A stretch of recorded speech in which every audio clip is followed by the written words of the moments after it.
So in this video we're going to be looking at how to apply some animation to our helicopter. So first of all, we want to just click on our helicopter, and because we grouped it, we just need to open that group first. So we're going to click on groups at the top and then click on open.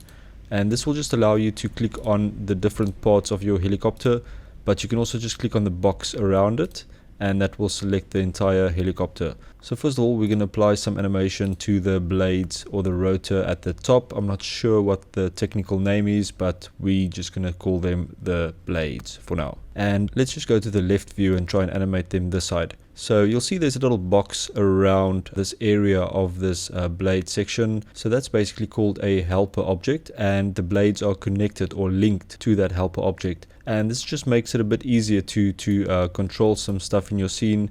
So we just need to rotate that box, and that will actually rotate the blades as well. So with this helper selected, make sure that this is set to local, because we want to rotate it around the local axis of that object, and then click on rotate.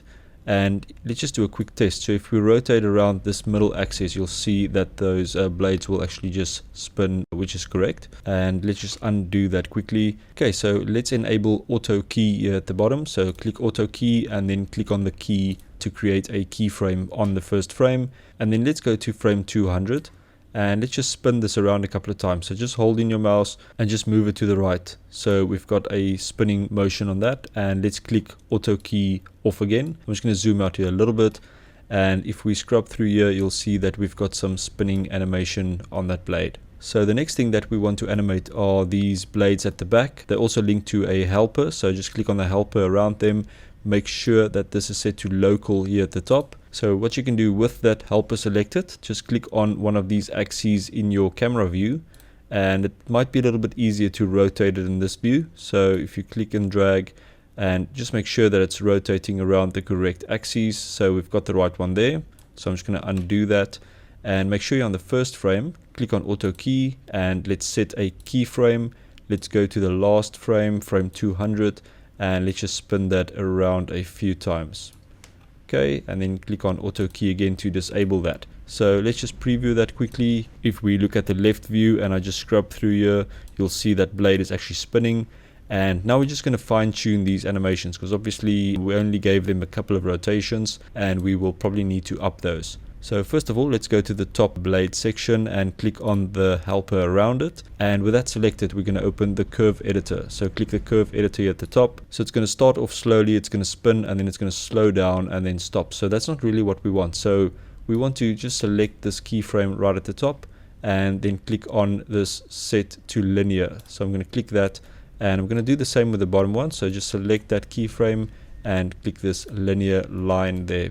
So now we've got a constant speed of that blade, and that's exactly what we want. Okay, we also want to increase the amount of rotations. So with this top keyframe selected, I'm just going to try and move that upwards. So you can just click on this keyframe, drag it up, and you can also hold in control on your keyboard to snap to that line. So I'm just going to move it up a bit, just drag this down, holding down the middle mouse button. And then we're going to click that again and just drag it up some more. And this is going to be trial and error just to get that speed right. So I'm going to close the graph editor quickly, and I'm just going to play this back. You'll see that the animation is going to play back quite slowly because we've got this image in the background. So to disable this background, I'm going to click on rendering, and then I'm going to go to environment, and then I'm just going to disable this use map, just like that for now. And that will just disable it temporarily. So if you scrub through this now, you'll see the animation will play a lot smoother. And if we can even play the animation back here at the bottom, just make sure that you're on your camera view. So just click inside your camera view and then just play that back.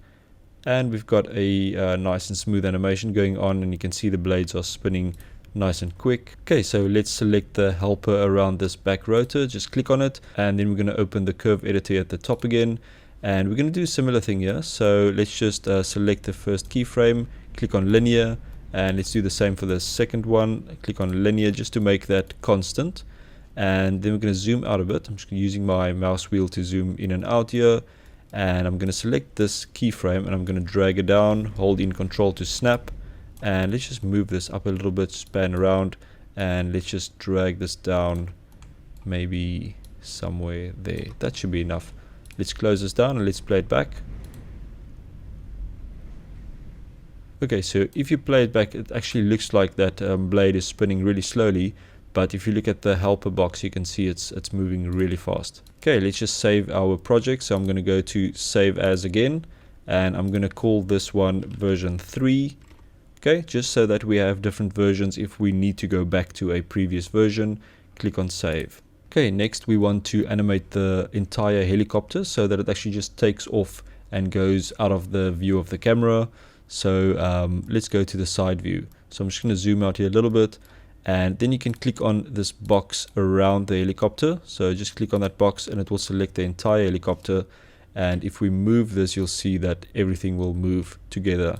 Okay, so I'm just going to undo that move, and let's enable auto key for this one, and let's go to around frame, let's say frame 20, and I'm going to set a key. So click on the little key icon, and then we've got a keyframe there, and then let's move forward to frame 200, and let's move our helicopter up, and just have a look at your camera view on this side. So I'm going to move it up so it's just outside of the shot, and then I'm going to rotate it on the correct axis. So make sure you're rotating on the correct axis, so that should be the tilting forward axis.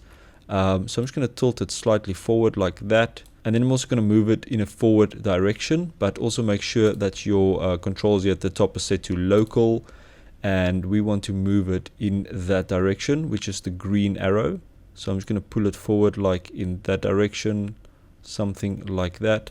And as you can see, it's coming back into the shot. So it doesn't really matter. You can play around with this. You can create your own animation. This is just a guideline. So I'm going to move it up a little bit like that. And let's just disable auto key and look at our animation.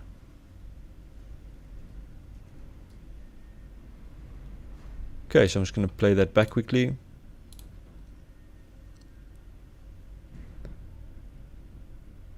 Okay, so my top rotor is actually not moving fast enough. As you can see, it's going around but quite slowly. So let's speed that up a bit. Make sure you're on the rotate selection here at the top. Click on that helper at the top, so it's this one here, and then we're going to open the curve editor again. Okay, so I'm just going to zoom out here a little bit, and you'll see this blue line is basically our rotation. So let's just zoom out all the way and like that, and you can see we're currently at a value of 2300. So I'm going to select that keyframe, and I'm just going to drag it upwards, holding control key to snap, and let's just move it quite high. Okay, so I'm passing 4000 here on the side. Let's take it up to about 5000, should be enough. Okay, let's close it and let's just preview that again. Okay, let's play it back. Okay, that's looking much better. The rotor is spinning nice and quick. Let's just put our background in this shot again. So I'm going to go back to rendering and then environment. And then I'm just going to tick this use map. That will place that background back into the scene. So if we scrub through this, it's not looking too bad. It looks like it's going to hit this metal structure here, but I think that's actually fine. So yeah, you can obviously play with your animation. You can make it take off on this side or even towards the camera. That's all up to you. So this is just for demonstration purposes. Alright, so let's save a new version. So I'm going to go to File and then Save As. And let's call this one version 4. Click on Save. And that's how you add animation to your scene. So I'll see you in the next video.